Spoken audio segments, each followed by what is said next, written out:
క్రీస్తునందు ప్రియమైన దేవుని బిడ్డలారా, ఈ యొక్క ఉదయకాల సమయంలో మనము మరలా మంచి మాటలు మనం ధ్యానం చేయబోతున్నాం. ఈరోజు ఒక ప్రత్యేకమైన అంశాన్ని గురించి మనం ధ్యానం చేస్తాం. అదేంటంటే లక్ష్యాన్ని సాధించుట. ప్రతి మానవ జీవితానికి ఒక లక్ష్యం అనేది చాలా ప్రాముఖ్యమైనటువంటి సందర్భం. లక్ష్యాన్ని మనము ఎప్పుడు చేరగలం? ఈరోజు ఒక పరిష్కారాన్ని మనం చూడబోతున్నాం. అయితే ముందుగా మీకు ఒక వ్యక్తి జీవితాన్ని పరిచయం చేస్తాను. అమెరికా దేశంలో అగ్రహార్ అనబడినటువంటి ఒక వ్యక్తి ఉన్నాడు. ఆ వ్యక్తి 1964 సంవత్సరంలో అక్టోబర్ నెల 25వ తేదీన ఆయన జన్మించినట్లుగా మనం చూస్తాం. అతనికి ఒక హాబీ ఉంది. అదేంటంటే గొప్ప గొప్ప పర్వతాలు ఎక్కటం. గొప్ప గొప్ప పర్వతాలు ఎక్కి ది బెస్ట్ మౌంటైనర్గా ఈ ప్రపంచంలో నిలవాలనేదే ఆయన యొక్క లక్ష్యం. అయితే 8 సంవత్సరాలు తర్వాత ఆయన 16,627 అడుగుల ఎత్తు కలిగినటువంటి కొండను ఎక్కి ఆయన ఒక గొప్ప మౌంటైనర్గా ఒక అవార్డును పొందుకున్నాడు.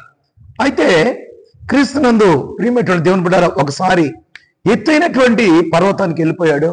ఆ యొక్క మంచు తుఫాను వచ్చింది. వచ్చినప్పుడు 3 రాత్రులు ఆ మంచు పర్వతంలో ఇరుక్కొని పోయాడు. ఆ మంచు పర్వతంలో ఇరుక్కొని పోయినప్పుడు ఆయన యొక్క కాళ్ళు భాగం మంచులో ఉన్నాయి. 3 రాత్రులు అక్కడ గడిపాడు. అయితే ఆ 3 రాత్రులు అక్కడ ఉండటం వలన ఆ యొక్క వ్యక్తికి ఆ 2 కాళ్ళు చెడిపోయినాయి. అనగా హాఫ్ భాగం, సగభాగం ఆ యొక్క కాళ్ళను తీసివేశారు. తీసివేసినప్పుడు అతడు ఆ యొక్క సమస్య వైపు చూడలేదు. కానీ అతడు చేసినటువంటి పని ఏంటంటే మరలా అడ్వాన్స్డ్ కాళ్ళు మరలా ఆయన తయారు చేసుకొని ఆయన ఏం చేశాడంటే మరలా ప్రపంచంలోనే ఒక గొప్ప మౌంటైనర్గా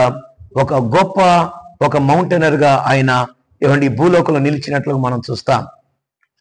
క్రీస్తునందు ప్రియమైనటువంటి దేవుని బిడ్డలారా, అదే విధంగా మన జీవితంలో కూడా ఎప్పుడైనా సరే ఒక లక్ష్యాన్ని సాధించాలనుకున్నప్పుడు, ఒక గమ్యాన్ని మనం సాధించాలనుకున్నప్పుడు మనము సమస్య వైపు మనం చూడకూడదు. సమస్యల వైపు మనం చూడకూడదు. వెనుదిరిగి మనం చూడకూడదు. బైబిల్ గ్రంథంలో మనం జాగ్రత్తగా గమనించినట్లయితే ఇశ్రాయేలు జనాంగాన్ని మనం జ్ఞాపకం చేసుకున్నప్పుడు నిర్గమకాండం 12:37 ఒక మాట చూస్తాం. అప్పుడు ఇశ్రాయేలీలు రామశేషు నుండి సుక్కోతుకు ప్రయాణం అయిపోయి వారు పిల్లలు కాక కాలు బలము 6 లక్షల వీరులు అని మనం బైబిల్ గ్రంథంలో చూస్తాం. పిల్లలు కాక అనేక మంది జనాంగం కాక 6 లక్షల మంది వీరులు ఇశ్రాయేలు జనాంగం ఐగుప్తు దేశంలో బానిసలుగా ఉండి వారు కానాను దేశానికి ప్రయాణం అయిపోయినప్పుడు క్రీస్తునందు ప్రియమైనటువంటి దేవుని బిడ్డలారా, ఆ యొక్క కానాను దేశానికి చేరినటువంటి వారు ఇద్దరినే మనం చూస్తాం. ఆ ఇద్దరు పేరేంటంటే కాలేబు, యెహోషువ అని మనం చూస్తాం. క్రీస్తునందు ప్రియమైనటువంటి దేవుని బిడ్డలారా, కొన్ని లక్షల మంది ఐగుప్తు దేశం నుంచి వాళ్ళు ప్రయాణం అయిపోయారు. కానీ వారందరూ కూడా చేరలేకపోవటానికి గల కారణం ఏంటంటే ఇద్దరు మాత్రమే గమ్యం వైపు చూశారు. ఇద్దరు మాత్రమే లక్ష్యాన్ని వైపు చూశారు. ఇద్దరు మాత్రమే సమస్యల వైపు చూడలేదు. ఇద్దరు మాత్రమే ఏ సమస్యను వాళ్ళు సమస్యగా భావించలేదు. కానీ వారు లక్ష్యాన్ని సాధించేంత వరకు, లక్ష్యాన్ని చేరేంత వరకు వారి యొక్క గమ్యం వైపు చూస్తూ, దేవుని వైపు చూస్తూ, దేవుని యొక్క కృప వైపు చూస్తూ వాళ్ళు ప్రయాణం చేస్తున్నట్లుగా బైబిల్ గ్రంథంలో చూస్తాం. క్రీస్తునందు ప్రియమైనటువంటి దేవుని బిడ్డలారా, ఆలోచించండి. ఉదయ కాలస్యంలో మన బిడ్డలకు కూడా ఒక లక్ష్యం ఉంటుంది, మనకు కూడా ఒక లక్ష్యం ఉంటుంది. ఆ లక్ష్యాన్ని మనము ఛేదించాలంటే సమస్యల వైపు మనం చూడకూడదు. కానీ లక్ష్యం వైపు, గమ్యం వైపు మనం చూస్తూ దేవుడు మనకు ఏ గమ్యాన్ని ఇచ్చాడో, ఏ లక్ష్యాన్ని ఇచ్చాడో ఆ లక్ష్యాన్ని మనం ఛేదించవలసినటువంటి వారమై ఉన్నాం.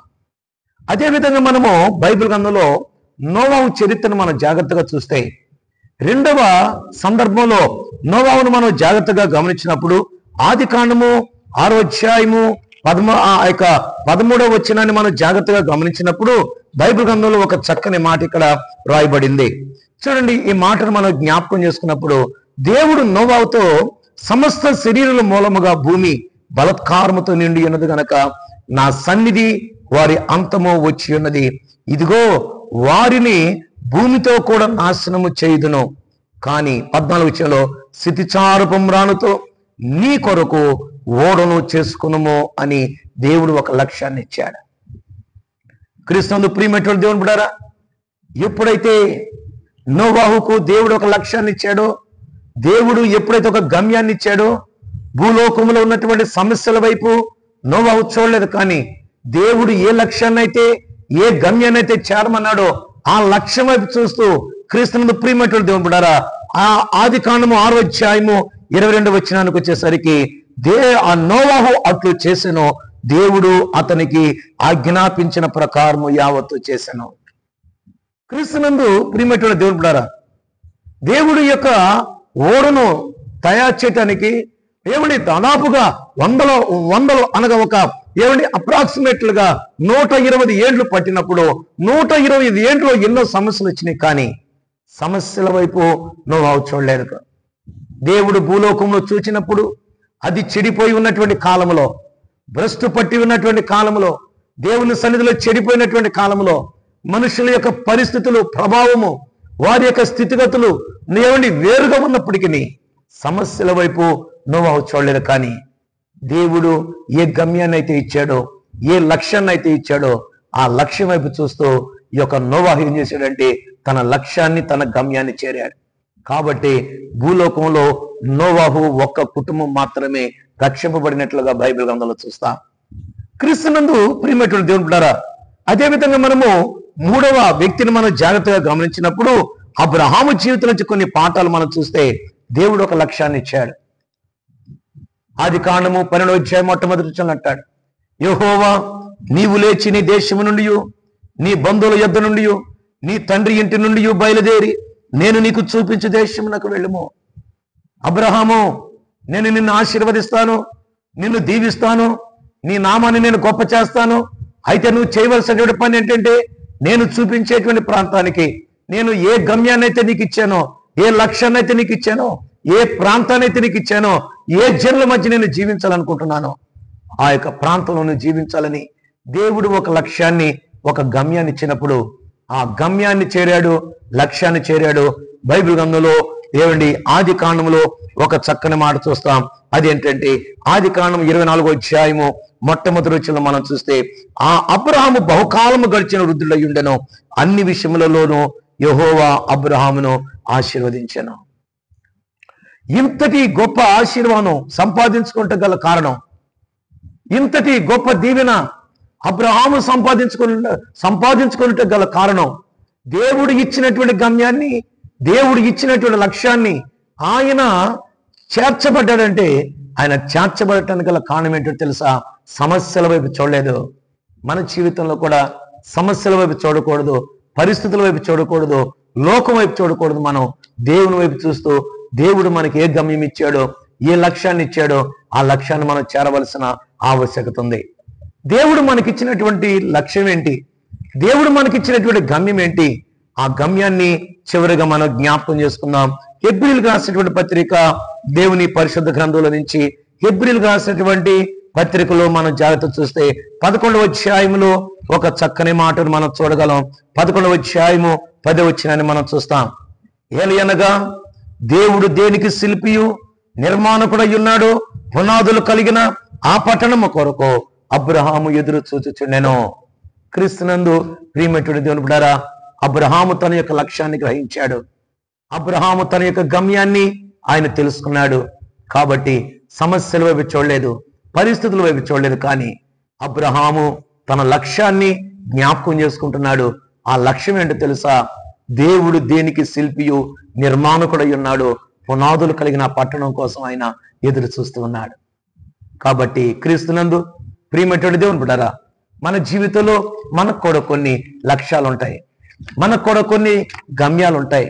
ఈ భూలోకంలో మనము కొన్ని లక్ష్యాలు పెట్టుకొని, కొన్ని గమ్యాలు పెట్టుకొని, కొన్ని నేను ఇది సాధించాలి, అది సాధించాలనుకుంటాం. కానీ తప్పు లేదు. కానీ దేవుడు మనకు ఒక గమ్యాన్ని ఇచ్చాడు, దేవుడు మనకు ఒక లక్ష్యాన్ని ఇచ్చాడు.